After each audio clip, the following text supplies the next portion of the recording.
But I tell you what, I am hyped. I am excited. Al, let's put that right in the rear view mirror, baby. I'm ready to step on the gas already because it's fight week as far as I'm concerned. UFC 260, they're running it back. The big boys, Francis Ngannou versus Stipe Miocic 2. Al, lead us off on this one.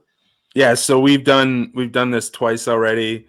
We did this for, the night after UFC 259, and I was like banging my fist. Francis Ngannou is going to win. And then last week I was like, I changed my mind. Stipe is going to win. And I got to go with, it's as simple as Francis Ngannou inside the distance, Stipe Miocic by decision. And then, because you're getting plus money on Stipe, you don't really need to be greedy and take that decision prop. There's a good way that you can take both sides in this because there's no chance, and I know that I said this last time, but there's no chance that Ngannou is going to win a decision over Stipe. So, Stipe has won 4 of his 15 fights in the UFC by decision, and it's been the most profitable way to back him, with a 4-11 record. To win by decision prop, 8.9 units profit. But then that being said, Francis Ngannou inside the distance, 10-2 plus 8.2 units profit. So it's one of those things where you just got to weigh the value of the two props. And I think that if you split your wager with Stipe moneyline and Stipe by decision, I think you're in good hands there. I think this fight should be closer to pick'em, and I think that Ngannou is kind of being a little bit overvalued. So taking him in a favorite spot is kind of iffy, especially in a rematch. How many times, like if you think about it, how many times do you see a rematch where the guy who lost is now a bigger favorite than he was the first time? Like if this was boxing, this would be ludicrous, right? Like the guy who lost is never the favorite the second time. And that just seems weird. Like does the market think that Stipe got worse? He just had 3 fights in a row with one of the greatest UFC fighters of all, like arguably at that weight class, light heavyweight. One, he's a practitioner as far as Daniel Cormier goes with his wrestling.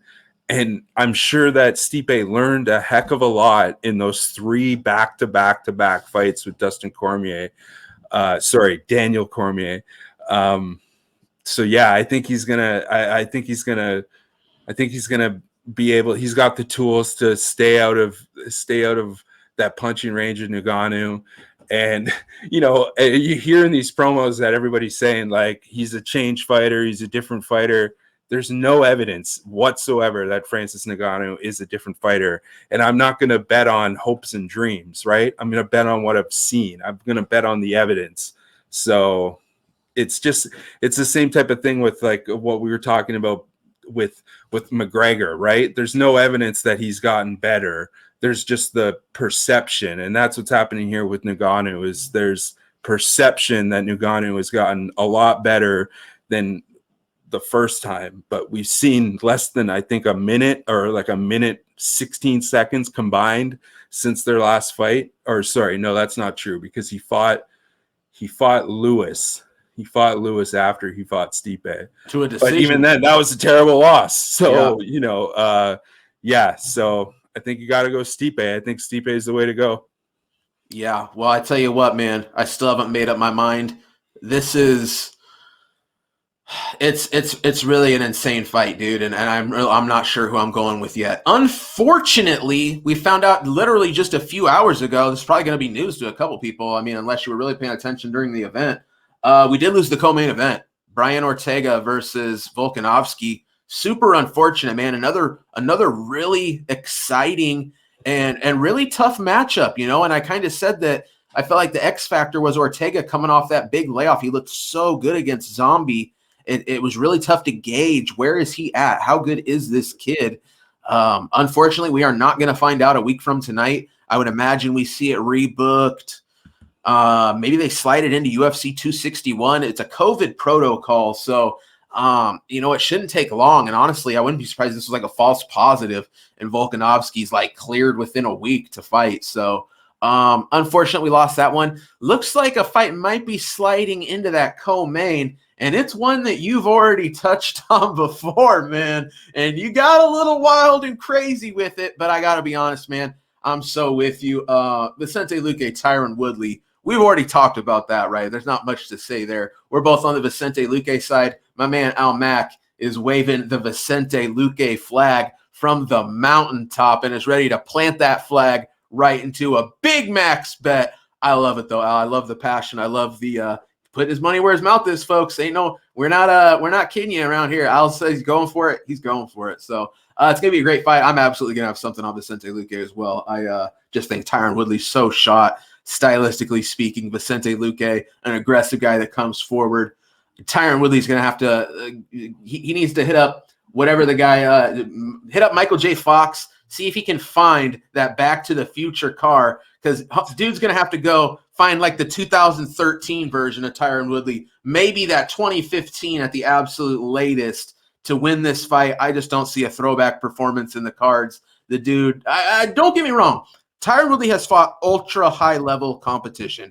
Kamaru Usman, Colby Covington, and Gilbert Burns, who, I don't think is quite as good as either guy, and I think we saw that that's the case absolutely. But either way, really good high-level dudes at this point, championship-level guys.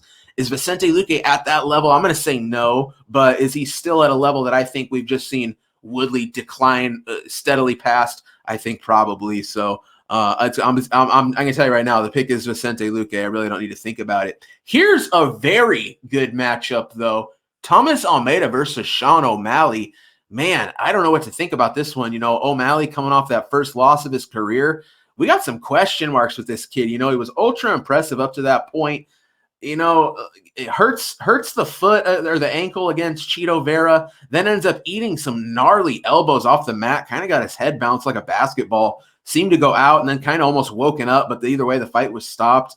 O'Malley playing it off. I'm still undefeated. Social media, rip the bong. You know what I mean? Like this dude is something else. And I want to see how he bounces back after that loss. And Thomas Almeida, a guy that, for people who don't know, man, this kid was so hyped up at one point, but has just fallen off a cliff, has 4 losses now, might even be fighting for his job. This kind of looks like they're kind of giving O'Malley a guy they think might be shot and a guy that's absolutely going to stand and bang. We don't need to worry about Sean O'Malley fighting off his back or anything like that. Thomas Almeida is going to go toe-to-toe with this kid. Looks to me like it's going to be a Sean O'Malley bounce back spot, unless this kid's broken, unless taking that first loss really changes something. And we just, we see a guy that's been exposed and just isn't the same dude. I think Sean O'Malley probably wins this one, but who knows, man? Maybe I'll change my mind. Fight week. I still got, this is all leans. This is all pre-tape. This is all pre-analysis, right? But I think the UFC marketing machine is still behind Sean O'Malley, and I think they're going to try to give him a favorable matchup here. What do you think of that one, Al? Yeah, my only concern with backing O'Malley here is that he might have hurt his leg more than he's leading on, and that he might have also not have rehabbed properly. Sure. Especially if he's going to stand and bang. I'm just, if I'm Almeida, I'm coming out and I'm bringing that calf kick game heavy, right? And then it just comes down to what's O'Malley going to do. O'Malley either has to knock him out or finish him before that starts to, starts to work dividends against him, or he's going to have to show us something that he hasn't shown us yet, as far as a takedown or he has been decently impressive on the ground, but we've known him, for that walk-off knockout that he had 2 fights ago. And I'm not discounting his ground game, but if a guy is going to start attacking his legs like Chito Vera did in that fight, he's going to have to show something other than, just standing there and taking it, because especially it's kind of like it's one of those things where if you've had it before and the pain is going to be much worse. It's like a kidney stone or something, right? Sure. Where if you have a taste for that pain. And so if Almeida is able to hit him in that tender spot in that calf and maybe hit that nerve like Chito Vera did, it's a different game. But yeah, that's something that I can't bet Sean O'Malley, again, just off the top of my head and off of pre-tape study, based on that number that I see right now, like minus 265. Oh, wow. See, yeah, Al, I didn't even have the odds in front of me, but you know what? I'm not totally surprised either. I still, like I said, it's that the fact that this O'Malley kid, even off that bad loss, I think still is going to have some hype regardless. And man, Almeida has just been on kind of a slide. So I guess I'm not too shocked by the number, but yeah, little too much probably. Of course, most favorites, it seems like in this game, always seem to get a little wide, especially when they have the name value, the recognition. So I guess it is what it is. Are there any other matchups that are looking extra worthy of us mentioning at this point, Alf, as far as UFC 260? There is the one fight that has been pushed back like 5 different times, and that's Alonzo Menefield and William Knight. And that's like I think that's the feature prelim, and that's a straight up pick 'em, minus 105 on both sides. I don't have a call for that one. Those guys are like mirror images of each other fight style.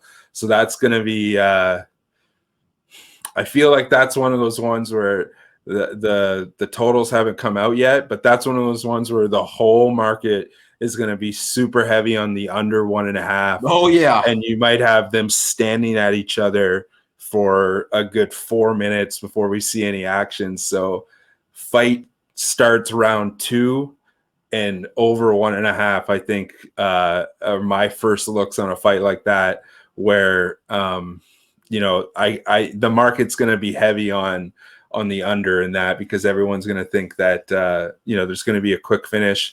And then another guy who's also similar to both William Knight and Alonzo Menefield is Kama Worthy. He's fighting Jamie Malarkey, which isn't the greatest fight, but Kama Worthy minus 138 favorite. And just on first look, I think that's a pretty decent value. I'd have to look at it further. And then another fight that has been pushed back, I think this will be the 3rd time that they've tried to do it, is Jillian Robertson versus Miranda Maverick. And this fight is so funny because every single time they post the odds, it ends up being a lot closer, and then Maverick ends up taking tons of money. So she opened as like a minus 115 favorite. Now she's all the way up to minus 160. And that already happened twice in the past 2 times that this fight was, put on the odds board. So, I think from what we've seen from Miranda Maverick, she's on a whole other level as far as this division. I think Jillian Robertson, I don't know. Like, if I hear this perception that Jillian Robertson might be fighting for her job, but she's got a great record in the UFC, and I think that even if I think that this might be her last fight in her contract, but I don't think, even if she loses this fight, I don't necessarily think that she's fighting for her job. But I do think that she's outclassed a little bit by Miranda Maverick, who could be like a future contender in the UFC in general. She's so young, super skilled, and yeah, that's one that if you're gonna bet Miranda Maverick, I would do it now, because that line's gonna swell, and I wouldn't be surprised if it ends up at like minus 200 by fight day.